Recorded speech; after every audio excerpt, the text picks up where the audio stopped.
Hey guys, we're here in Olympia, Washington at the Bayside Bungalow Tiny House. It's actually a tiny house available on Airbnb, so you can come check it out sometime when you're here vacationing. But right now we're going to go take a tour with the owner, Brittany.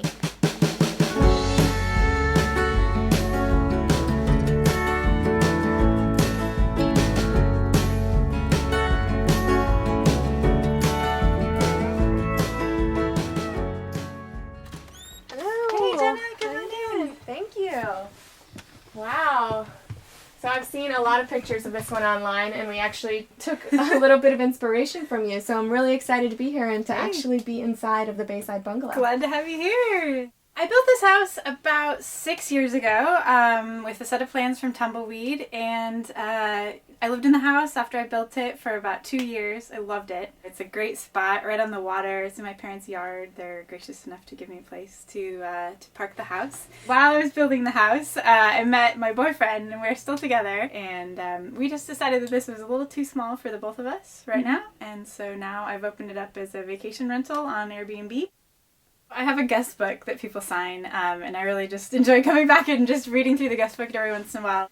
Dear Brittany, a unicorn could not possibly build a cooler house on such a lovely stretch of the Puget Sound. Can't wait to someday build a little eco-palace like this. Hooray! Holly and Brett.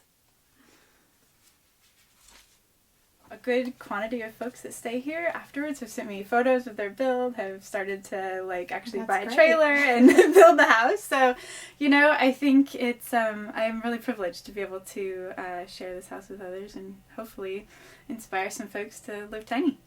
The house itself is on an 18-foot trailer. But I cantilevered it out a little bit, so I extended it a little bit, so it's about 19 feet long. The overall height of the trailer isn't any higher than 13 and a half, so I think the interior space is about 11 or so. I'm pretty short, so I'm 5'5", so the kitchen here, it doesn't have a lot of clearance. For me, it's fine, but it's about 6'3". The loft up top is, I think there's probably about 3.5 feet of sit-up space up there. The square footage of this whole thing is about 165 square feet. Now that's including the loft. I really do love the cabin look, but I didn't want my house to look like a cabin so much as I wanted it to look like a cottage. So that's why I went with the white walls, and then I decided to keep the raw wood ceilings to kind of contrast. We've got the little Dickinson stove here. I've really enjoyed it in the wintertime. It creates a lot of ambiance in the tiny house. I've also, because we get kind of a cool climate here in the wintertime, I have to supplement the heat with a small infrared heater.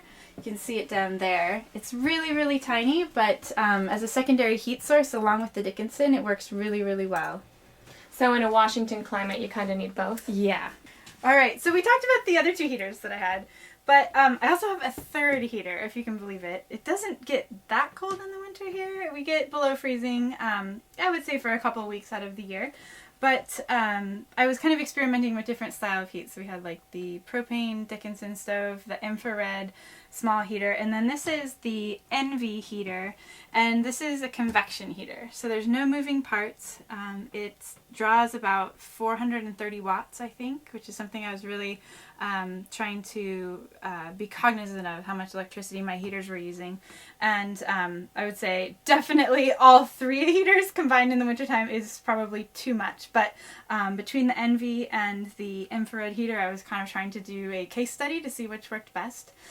And in this climate with so much humidity and cold, damp winters, the infrared heater hands down wins because it keeps the surfaces in the house, your body, but also the walls, the windows, the window panes. It heats the objects in the room, so I get less condensation on the windows, and then that minimizes some of the mold problems that can come up. This table I found at IKEA, actually, and the reason I bought it is I was looking for a table that I could use as a desk as well. And most tables that have leaves, they fold down, so you couldn't scooch up and use it as a desk. But this table actually has a leaf that comes out like that. So it adds more space here, and then there's another leaf that comes out on the other side. So I can use it as a desk. I can put it over in the nook and have a dinner party. We've had, I think, 6 people total for dinner. That's impressive. Yeah, it was cozy. Moving on to the kitchen here. We've got a galley-style kitchen with beechwood countertops, and I spent a lot of time on boats before I built the house, so I tried to kind of stylize it a little bit like boats. Now, if we were in a boat, obviously these things would be coming off the walls, but this house doesn't travel much. Tried to keep as many things as I could up off the countertop. I've got my teapot hanging, my wine glasses hanging, and a small 2-burner cooktop here. That's really enough for me. With the use of a trivet to cook, that's really all that I need. And I do like to cook, but 2 burners is plenty for me. There's a mini fridge and freezer here. And I will note that all over the tiny house, for my guests especially, there are little notes kind of describing the interesting and perhaps unusual parts of the tiny house that you might not be used to if you're used to living in a larger home. Such as being able to turn on the water heater, which turns on right here. And the lights, for example, their switch is located on each light, so you can turn it off, just one off at a time.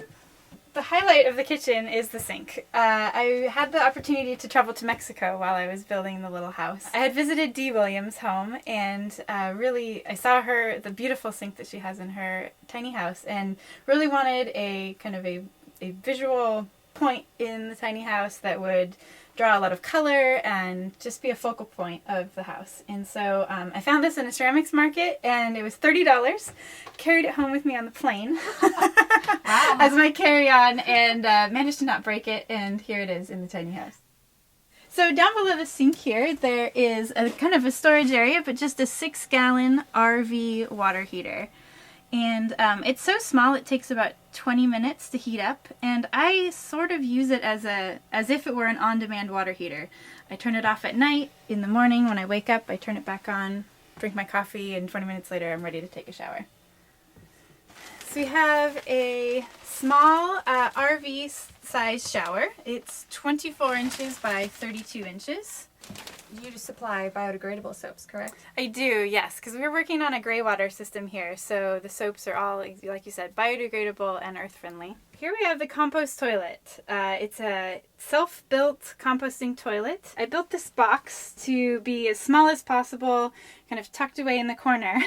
But I will note that I messed up on the toilet building part, and I had originally designed this box to hold the toilet seat this direction. And I placed the seat on, I installed it, and then I went to lift the lid, and the lid only lifted up halfway. So it would only lift it up about this high. So that was a bit of a design flaw that I didn't take into account when I was building the toilet itself. So now we have the toilet seat, kind of a bit close to the wall, but not ideal, but it's definitely comfortable for when you need to use it. And then if you lift up the lid here, you'll see that it is a very simple urine diverting toilet. It's got a blue insert made by a company called Separate. And that insert diverts the liquid waste out into the gray water system, and the solid waste and toilet paper goes behind. Once you do your business, you just sprinkle in a little sawdust, and it covers up the odor, and you're good to go. So that's not damaging your gray water system by incorporating the urine into it? I haven't had any problems with it, and actually urine is a natural fertilizer. It's sterile, and around here there are plenty of vibrant green plants that really love the added nitrogen in the soil. Mm-hmm. How often do you have to change this since you are running an Airbnb? Yeah. I would say probably 2 times a week. I do change it every time a new guest arrives, but if somebody's staying for a week, that usually just has to be changed once throughout the stay, and I come out and do that for the guests. Although I do have some troopers that stay here, and they want to get to know the system themselves, and they like to do it. So it's totally up to the guest, however hands-on or hands-off you want to be. I'm happy to do that for you. But I'm pretty proud of the fact that it's a very simple system, and I've thought about getting a more complex compost toilet that does everything without having to do much maintenance to it. But honestly, a lot of my guests have said that they liked seeing how simple a toilet can be. Mm-hmm. It's pretty neat. Beneath the mirror here, I have a fold-down vanity for getting ready in the morning. I wasn't able to devote this much space full time to a vanity because the toilet's right beneath it, but this way I can fold it down when I need it, put my morning supplies there, and when I'm done, just hook it up here and stow it aside. So moving back into the great room, we have the nook over here, and I really like this area because it's super cozy. It seats 2 people. You've got a great view of the trees down below. You can barely see the water. I really loved curling up here, reading a book. It's a really cozy area. And very important piece of storage is above us. There's unfortunately nothing in it, but this is a wine rack from that I purchased at IKEA. So when I sit here reading my books, I realize that I would like to have a place to keep my coffee. So I purchased this for 99 cents at Goodwill and mounted it to the wall, and it perfectly fits a cup of coffee. In that, it's a nice added touch to the wall. And it's beautiful. You know, you have this beautiful decoration as well as a bonus. Yep. Do these windows open? These windows don't open, but all the others do, with the exception of the one behind the sink. It was really important when I was building the house to consider ventilation, and since I don't have any active ventilation in the house, I wanted the most ventilation that I could with cross breeze and whatnot. So the windows in the loft are also opening, and in the summertime it never really gets hot enough to merit having air conditioning, but I put a fan up in the top loft, and it pulls the cool air in from one window and sends it out the other side. Works pretty well. So the closet is pretty standard. I didn't want to purchase anything, like purchase a door itself, so I just built the doors using standard kind of like barn style construction. The hinges even, I was able to find a pack of about 20 hinges and handles from the recycled reused building store in town. The inside of my closet is where I'm hiding everything right now, but not very deep, but it does work pretty well for just a standard coat hanger. And can you guess how I determined the depth of my closet? Let me guess, you grabbed a coat hanger. And I measured it, and it works perfectly. But since then, I've had guests tell me that this is also the perfect depth for a small suitcase. So moving upstairs, we've got the ladder to the loft. And you'll notice here it has a little leash, because I am pretty petite. Sometimes it was hard for me to jump and reach the ladder. So I installed just a tiny leash on it so that I can pull it down and grab the ladder.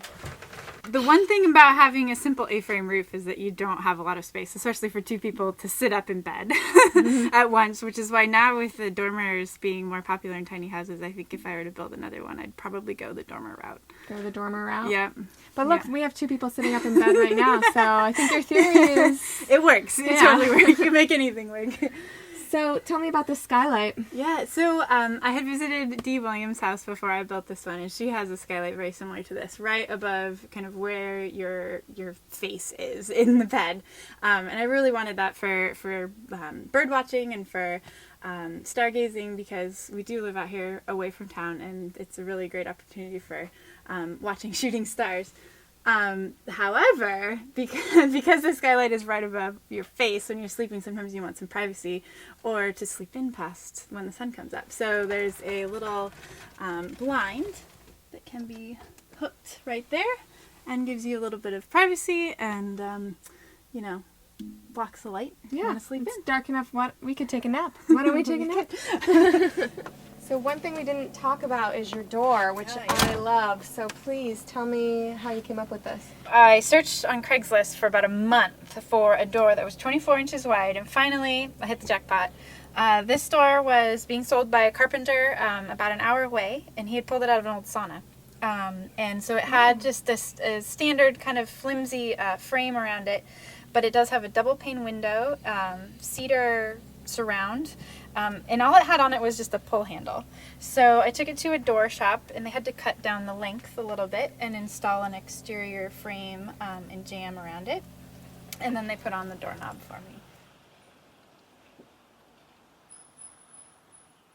I decided to do the shutters first for aesthetics. I really wanted there to be kind of a pop about the house. It does have a bright, cheery color of yellow, but I wanted to contrast that with some kind of barn-style red shutters. And so these shutters do close. Oh, they're functional. Operable hinges. And because I don't travel very often, There's just little eye hooks that I've put here, and they get zip tied shut when Yeah. we travel. I kind of skimped on the trailer. The trailer is only rated to 7,000 pounds, which now I'm thinking, like, what was I thinking? I would definitely go with a 10,000 pound trailer if I were to do it again. But since I was worried about weight, I was looking for the thinnest cedar siding I could find, and I was able to find 1/2 inch bevel cedar siding, which is what this is, and it was pre-primed, so I didn't have to, do any priming other than just the cuts. You built your house before there was like all these manufacturing companies who made tiny house trailers. Yeah. So how did you go about finding a trailer and yeah. I wouldn't recommend what I did, but you can learn from my mistake, I guess. I purchased a trailer used off of Craigslist, and I found out after I purchased it that the tires and wheels that came with it were substandard. They were designed to go on an automobile, not a trailer, so they had to get replaced for a total of about $800. The trailer, after I got it home, I realized that the decking was also rotten on the trailer, so I had to completely replace that. So all in all, I think with replacing things that were not right in the trailer that I purchased used, I spent about as much as I would have normally spent on a brand new trailer from a very good company. We took it over truck scale on the freeway, and it weighs 6,300 pounds. So I did a pretty alright job of keeping it underweight. Just under 700 pounds. Yeah, you got plenty. But there were things that I thought about when I was building. As you saw in the inside of the house, I don't have cabinets in the house. I was worried about the weight of extra wood in there, so I have just curtains. I tried to use really lightweight lumber for the framing materials, such as spruce. I went to great lengths to try to find spruce framing lumber, which is the lightest possible. But it seems like it worked out all right at 6,300 pounds. Yeah, that's really light. Mine's 10,100 pounds, so I think you did okay. So over here we've got the exhaust vent for underneath the bamboo for the little 6-gallon water heater that you guys saw inside. So that just vents out. It needs a little bit of space for proper venting. There's a medium-sized propane tank. And in the winter here in Olympia, this, I have to replace it, refill it every month or so. And then in the summertime, it's probably every 3 months. And that is with propane heating, cooking, and water heater. And then as a backup, I just have this little small one that I use while I'm refilling this one. It fits right in my car, so it's pretty simple, easy to use. How much does it cost to refill? I think about $16. So $16 a month is your usage for propane. Yep. Nice. Pretty expensive utility bill, eh? So for water coming into the house, because it freezes here in the wintertime, I had to figure out how I could get the water supply to flow even when it's freezing outside. So I found a product online that is a heated garden hose, essentially. I just had to make sure it was a potable water hose, but I found at a farm and garden supply store online a heated hose, which is this orange hose right here, and it has a small element that runs through it. And attached to the top here is a thermostat that senses when the temperature gets down below about 35 degrees. So I have peace of mind now that when it does get cold, this hose heats up, and in the moderately cool but still temperate climate we have here, it doesn't get below about 20 degrees, 15 degrees. I have not had a problem with this yet. Okay, so It's it hasn't been frozen awesome. over. It hasn't. And in the winter, I do wrap this entire spigot with insulation so that it also warms the metal. And for the piping, the draining pipes that come out from the bottom of the house, I was worried about those freezing as well and backing up the entire system of the house. So I decided to purchase enough hose that's twice as long as what I really needed, and now I wrap the rest of the hose around the piping underneath the house, and I've put some insulation up underneath there too, so that it kind of acts as like an insulative bubble, and it heats that area down there. So as of yet, knock on wood, I haven't. Knock on an enchanted knock on tree. an apple tree. Yeah. I haven't any problems with it freezing up or causing any problems. Excellent. Yeah, it's been great. The roofing that I used in my tiny house was corrugated metal roofing, and it's standing seam, so it laps over the other panels so that it doesn't get ripped off in the wind, and then also there's not as many fasteners showing on the outside of the roof. I will say that I definitely messed up when I ordered the roofing, because I went to a roofing company, just walked in, ordered the roofing material, and a week later have my roofing right there in the building, and it was so heavy that they had to just about use a forklift to get it into our vehicle. I had no idea that there were different gauges of roofing or anything, and the gentleman at the roofing company, I think, just decided to upsell me without asking me what I wanted. So if I had to do it over again, I would definitely go with the lightest roofing possible, because, you know, even with, you know, driving on the freeway and the possibility of branches hitting the roof, I think a standing seam, even a lighter gauge, would have been plenty. Well, thanks so much for sharing and taking us through the tiny house, You're talking welcome. about your Airbnb and giving some tips. We really appreciate it. Hey, glad to have you here. Thanks, Awesome. Jenna. Okay, until next time, see you guys later.